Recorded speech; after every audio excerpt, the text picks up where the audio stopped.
በ2017 የቤጂንግ ጉብኝታቸው ዶናልድ ትራምፕ በጣም በርካታ ጉዳዮችን አከናውነው በርካታ ግንኙነቶችን ፈጽመው ለየት ያሉ ነገሮችንም አከናውነው ነበር የተመለሱት። በዛን ወቅትም ያው የታሪፍ ጉዳይ አንደኛው መነጋገሪያ ጉዳይ ነበር። የሁለቱ መሪዎች ትብብርም ነበር። ዶናልድ ትራምፕ ለዛ ይመስለኛል በጣም ከፍተኛ የሆነ ወዳጅነት አለኝ ከሺ ጂንፒንግ ጋር ያሉትና በ2017 ጉብኝት 250 ቢሊዮን ዶላር የሚያወጡ የኢንቨስትመንት ስምምነቶችን የቢዝነስ ስምምነቶችን ተፈራርመው ነበር እና ቻይናና አሜሪካ ከ600 ቢሊዮን ዶላር በላይ የንግድ ግንኙነት በመሐከላቸው ያላቸው የዓለም አንደኛና ሁለተኛ የኢኮኖሚ መሪዎች ናቸው። በአሁኑ ጉብኝትም ይሄው የንግድና የኢንቨስትመንት የታሪፍ ጉዳይ ትልቁ ትኩረት እንደሚሆን ይታመናል። በተለይ ዶናልድ ትራምፕ ወደ ቤጂንግ ሲያቀኑ 60% ታሪፍ ለመጣል ዝግጅታቸውን ጨርሰው ነው በቻይና ላይ እና ይሄ ጉዳይ ትልቁ መነጋገሪያ ይሆናል። ከዛ በተጨማሪ ከ17 ማያንሱ የቢዝነስ ሰዎችን ይዘው ሄደዋል ዶናልድ ትራምፕ እና ኤለን መስክን ጨምሮ የአሜሪካ ግዙፎቹ ኩባንያዎች እነ ብላክ ሮክ ማለት በነገራችን ላይ በአሜሪካ ኢኮኖሚ ውስጥ በአሜሪካ አይደለም በዓለም ኢኮኖሚ ውስጥ ቁጥር አንዱ ኩባንያ ነው።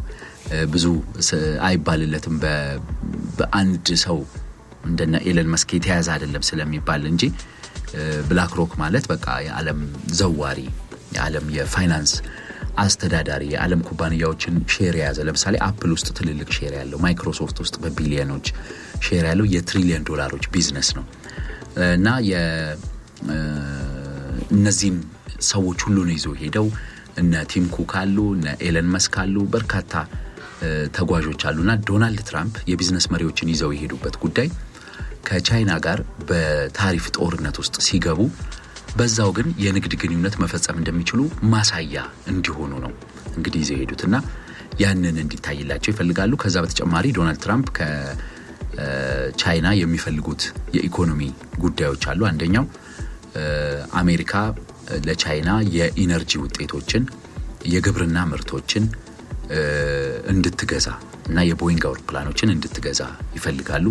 በተለይ በግብርና ምርቶች ስጋና አኩሪ አተር ላይ ከፍተኛ የሆነ እድል ስላላት አሜሪካ እና የቻይና ገበያን በጣም ስለሚፈልገው ያንን እንድትገዛ ይፈልጋሉ። በርግጥ ቻይናም ቀላል አምራች አይደለችም በግብርና ረገድ ግን ያው ከህዝብ ብዛቱም አንፃር በጣም ከፍተኛ ፍላጎት ስላለና ከኢኮኖሚ እድገቱ ጋር በተያያዘ የቤተሰብ የኒውትሪሽን እና የዳይት መጠን እያደገ በመምጣቱ ያንን ይፈልጋሉ።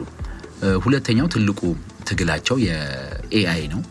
በቴክኖሎጂና በሰው ሰራሽ አስተውሎት ወይም አርቲፊሻል ኢንተለጀንስ በሚባለው እንግዲህ የሀያልነት መለኪያው ሆኗል። የወታደራዊ አቋም የሲቪል ማኑፋክቸሪንጉ የቴክኖሎጂ እድገቱ መለኪያው እና የቀጣዩ የሌላ ሀያልነት መቆናጠጫ ያው የኤአይ ቴክኖሎጂና የቴክኖሎጂ እድገቶቹ መሆኑ የታወቀ ነው። ስለዚህ አሜሪካ አድቫንስድ ቺፕስ የሚባሉትን ወይም ደግሞ እጅግ ዘመናዊ ቺፕሶችን ለቻይና አልክም በምትፈልገው መጠን ቻይና የምፈልገውን ካላሟላች ብላለች። ሺ ጂንፒንግ እንግዲህ እነዚህ እገዳዎች እንዲነሳ ይፈልጋሉ። በዛው ልክ ደግሞ አሜሪካ ደግሞ የነዛን እገዳዎች ማታነሳ ከሆነ ቻይና በበኩሏ በአሜሪካ ላይ የዚህ ሬር እርዝ የሚባሉትን ወሳኝ ማዕድናትን ላለመላክ ፍላጎት ያሳየችና ክልከላዎችንም እያደረገች ነው። ስለዚህ ይሄ ትልቁ የሽኩቻ መንስኤና አካባቢ ሊሆን ይችላል በሁለቱ መሪዎች መካከል። ግን ሰፊ ውይይት ተደርጓል። በጣም ጥሩ መግባባት ላይ ደርሰናል የሚል ነው። ለምሳሌ የነ ኤለን መስክ በጉዳዩ ላይ መሄድ ነገሮቹን ለየት አድርጎታል ብለው እያነሱ ነው። ኤለን መስክ ሻዶ ዲፕሎማት ብለውታል በርካታ ተንታኞች። ኤለን መስክ የዓለም ባለጸጋ ብቻ አይደለም። ኤለን መስክ በቻይና እጅግ በጣም ግዙፍ ፋብሪካ አለው። የቴስላ መኪና ትልቁ ማምረቻ የሚገኘው አንዱ ቻይና እንደሆነ ይታወቃል። ቻይና ላይ በጣም ትልቅ ፋብሪካ አለው። ስለዚህ ከአሜሪካ መንግስት ጋር ደግሞ ወዳጅ ነው ኤለን መስክ። የዶናልድ ትራምፕ ወዳጅ ነው። ወደ ስልጣን እንዲመጡ የሚያገዛቸው ነው። ድልድይ ሆኖ እያገለገለ ነው። በዚህ ድርድር በአሜሪካና በቻይና ንግግር ከተለመዱት ፖለቲከኞቹ እነ ማርኮ ሩቢዮ እነ ፒት ሄግሴት እነ የንግድ አማካሪዎቹ የኢኮኖሚ ሚኒስትሮቹ እነ ስቲቭ ቤሴት እነዚህ ሁሉ ተገኝተዋል እና ከነዚህ ሁሉ ግን በቻይናና በአሜሪካ መካከል ድልድይ የሚሆኑት እንደነ ኤለን መስክ ያሉት ሰዎች ናቸው። በርግጥ ቲም ኩክም አፕልም በጣም ትልልቅ ፋብሪካዎች በቻይና እንዳሉት ይታወቃል። አብዛኛዎቹን ስልኮቹን እኮ እንዲያውም የሚያመርተው ቻይና ነው በአሁኑ ሰዓት። አፕል ቴክኖሎጂው ነው እንጂ አሜሪካ ውስጥ የሚከናወነው ተመርተው የሚመጡት ከቻይና ነውና እነዚህ ሰዎች ቻይናና አሜሪካ መካከል ትልቅ ድልድይ ሆኖ ያገለግላሉና ሻዶ ዲፕሎማት ናቸውና ኤለን መስክ ብሎ ማንሳት ይቻላል። በጣም አስገራሚው አንድ ነገር በዚህ ጉብኝት ዶናልድ ትራምፕ ለቻይናው ፕሬዝዳንት ሺ ጂንፒንግ ዘ አርት ኦፍ ዘ ዲል የሚለውን መጽሐፋቸውን በወርቅ የተለበጠ አድርገው ሸልመዋቸዋል። ዶናልድ ትራምፕ ይህንን መጽሐፍ ይጠቅሳሉ ብዙ ጊዜ። በርካታ የዲፕሎማሲና የፖለቲካ ተንታኞችም ዶናልድ ትራምፕ ከተለያዩ ሀገሮች ጋር ግጭት ውስጥ ሲገቡ አሁን ከቻይና ጋር ባለው የታሪፍ ጦርነትና የታሪፍ ድርድር በአውሮፓ ሀገራት ጋር ከኔቶ ጋርና ከንግድ ጋር በተያያዘ ያሉት ጉዳዮች በገልፍ ሀገራት ያለው የነዳጅና የወታደራዊ ከለላ ስምምነት በኢራንም የኒኩሌር ስምምነት እነዚህ ዘ አርት ኦፍ ዘ ዲል የሚለውን መጽሐፋቸውን ዋቢ ያደርጋሉ።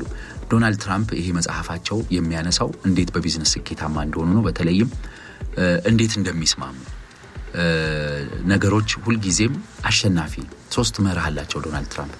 አንደኛ ዓለም በጣም በኪዮስ የተሞላ በረብሻ የተሞላ ነው፣ በፉክክር የተሞላ ነው። ስለዚህ ይህንን ማወቅ ግዴታ ነው፣ ሁሉም ሊጥልህ የተነሳ ነው የሚል እምነት አላቸው። በዚህ መጽሐፍ ውስጥ የተጠቀሰው ማለት ነው ዘ አርት ኦፍ ዘ ዲል በጣም ጥሩ መጽሐፍ ነው። ማንበብ የሚፈልግ ሰው ቢያነበው በጣም ጥሩ መጽሐፍ ነው። ሁለተኛው ደግሞ ዓለም ኪዮስ ናት ከሚለው ወይም ዓለም ረብሻ ውስጥ ያለች ናት ከሚለው በተጨማሪ ሁለተኛው ደግሞ መቼም ቢሆን መሸነፍህን አትመን የሚለው መርሃቸው አንደኛው ነው እና ሁልጊዜም ደግሞ ስትናገር እንዳሸነፍክ አድርገህ ተናገር ብለውም የሚያነሱት አንደኛው ነውና ልክ እንደ ቢዝነስ ዲል ነው የፖለቲካና የዲፕሎማሲ ድርድሮችን የሚያዩት ይሏቸዋል። ይህን መጽሐፍ እንግዲህ ለሺ ጂንፒንግ ሰጥተዋቸዋል። መልእክቱ ምንድነው? ሁሉንም ነገር በድርድር እንጨርሳለን ማለት ነው። እንግዲህ ከዚህ በላይ ዶናልድ ትራምፕ ሊያቀርቡ አይችሉም። አንዳንዶች የአሜሪካ ዝቅ ብላ የታየችበት ግንኙነት ነው ይላሉ። አንዳንዶቹ ደግሞ አይደለም ከሁለቱም ወገን ብልሃት የታየበት ነው ይላሉ። ግን ያው በታይዋን ጉዳይ ደግሞ ሺ ጂንፒንግ የታይዋን ጉዳይ ቀይ መስመራችን ነው ብለው ዳግም ተናግረዋል እና አሜሪካ ለታይዋን ምንም አይነት ወታደራዊ ድጋፎች እንዳታደርግና ስምምነት እንዳታደርግ ጠይቀዋል።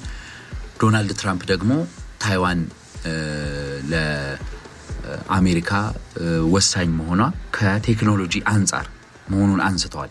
እንግዲህ አንድ ነገር በመጨረሻ ማለት የምፈልገው አሜሪካም ቻይናም የሚፈልጓቸው 2 ነገሮች አሉ። አንደኛ አሜሪካም ቻይናም በኢኮኖሚ በሁለትዮሽ ግንኙነቱ አትራፊ መሆን ይፈልጋሉ። ሁለተኛ ደግሞ ቻይና የታይዋንን ጉዳይ ማንም እንዳይነካባት ትፈልጋለች። አሜሪካ ደግሞ በመካከለኛው ምስራቅ በተለይም በኢራን አሸናፊ ሆና መውጣት ትፈልጋለች።